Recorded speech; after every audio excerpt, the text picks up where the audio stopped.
Hey Virgo, I'm so glad you're here today.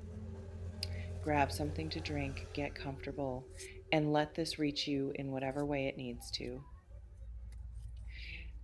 There is a sound that exists just before something life altering arrives. Not a crash, not a fanfare, something quieter than that. The particular hush of the world holding its breath.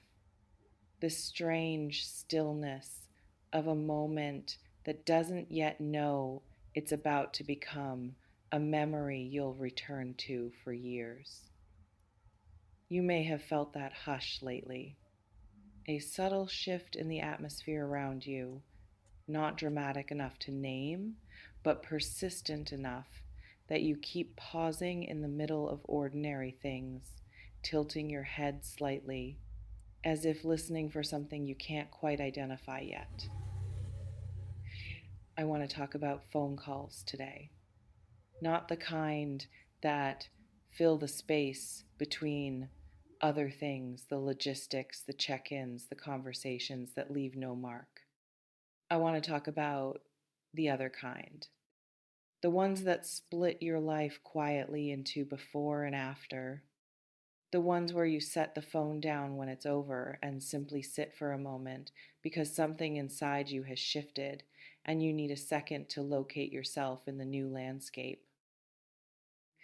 Some of you watching this have been waiting for a conversation that hasn't happened yet. Maybe you know exactly what form you'd like it to take, the voice you'd want to hear on the other end, the words you've rehearsed receiving in your quietest moments, the version of the exchange that finally gives you something you've been carrying the absence of for a very long time. And maybe more than once, you've picked up your phone and set it back down, not quite ready or not quite certain or simply exhausted from the weight of the waiting. This reflection invites you to consider, what is it exactly that you're hoping a single conversation could give you? And is it possible that part of what you're seeking is already available to you from within?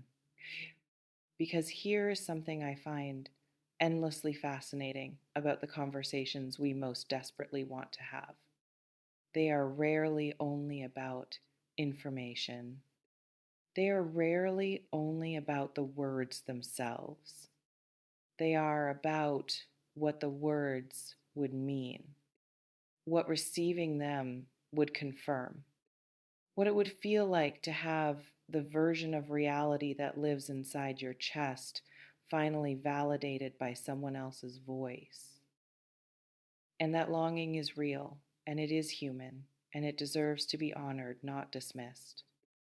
But it also deserves to be examined gently, with curiosity rather than judgment.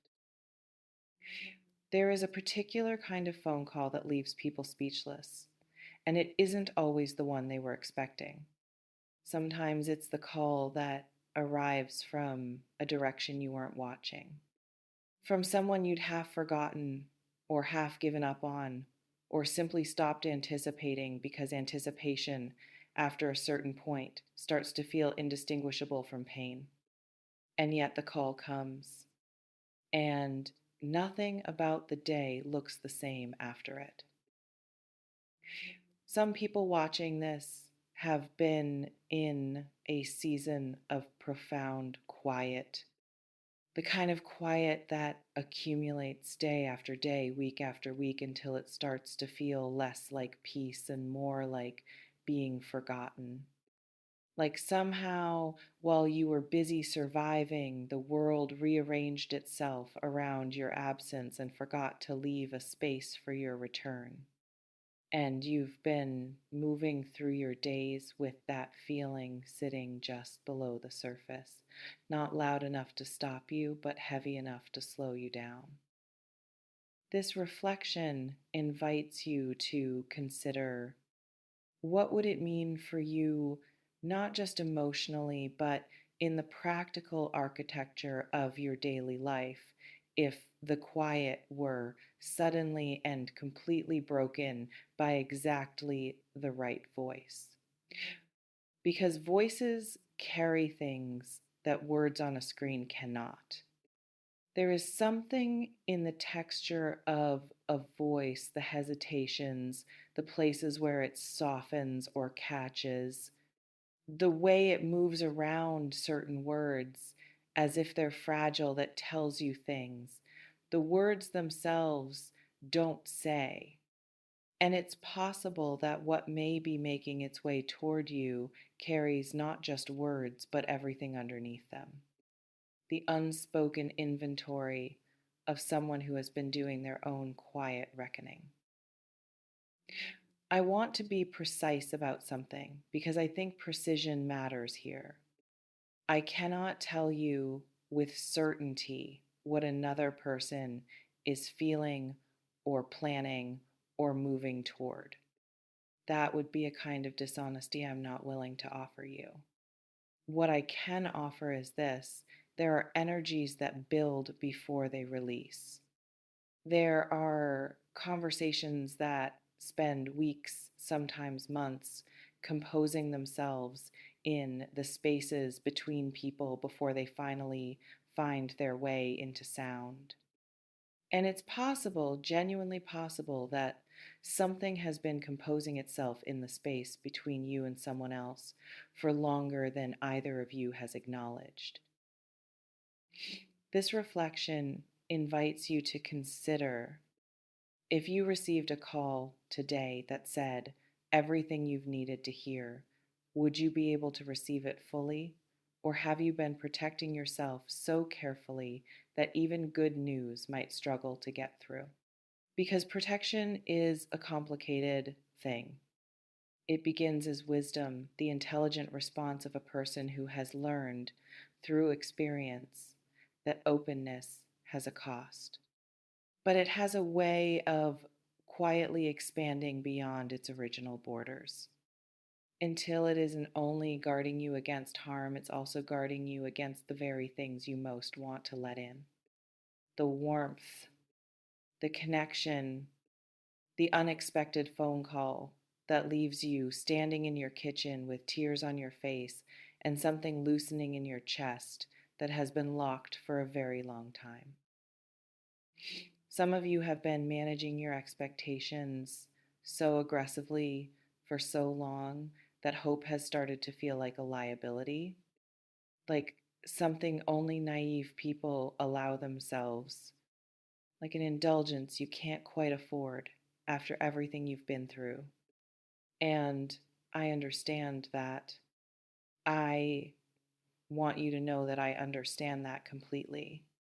The armor makes sense given what built it. But armor worn long enough stops feeling like protection and starts feeling like skin. And there may be a part of you, tender, tired, still quietly hoping beneath all the reasonable resignation, that is ready to remember what it feels like to be surprised by something good. There is a specific quality to the kind of speechlessness that comes from joy rather than shock. It doesn't feel like being knocked sideways. It feels more like being returned to something. Like a key turning in a lock you'd forgotten was there. Like the particular exhale of a person who has been holding their breath in such small increments for such a long time that they'd stopped noticing the tension until suddenly it releases. And the release itself is almost overwhelming. This reflection invites you to consider: when was the last time something genuinely good surprised you, and what would it take to let that happen again? Because here is what I want to leave you with, beneath all the metaphor and all the mystery. The phone call that may be coming, in whatever form it actually takes, whether it arrives as sound or as message or as the physical presence of someone finally showing up, it is not the point. The point is what it represents. The point is the possibility of contact, real contact, the kind that reminds you that you are not as isolated as the quiet has been suggesting. That there are people in your world who carry you with them, even in the silences, even when the phones aren't ringing. And the other thing, the thing that sits just beneath the surface of all of this, the thing I most want you to hear, is that you are allowed to make the call yourself. You are allowed to be the voice that breaks the silence, is less than #0. 5# is greater than. You are allowed to reach toward the connection you've been waiting for, rather than arranging yourself carefully in place and hoping it finds you. The waiting posture has its place. But so does the reaching one. The power is yours. It always has been. The power to wait, yes, but also the power to move. To speak, to dial the number that's been sitting in the back of your mind like an unanswered question. A phone call that will leave you speechless. Not eventually.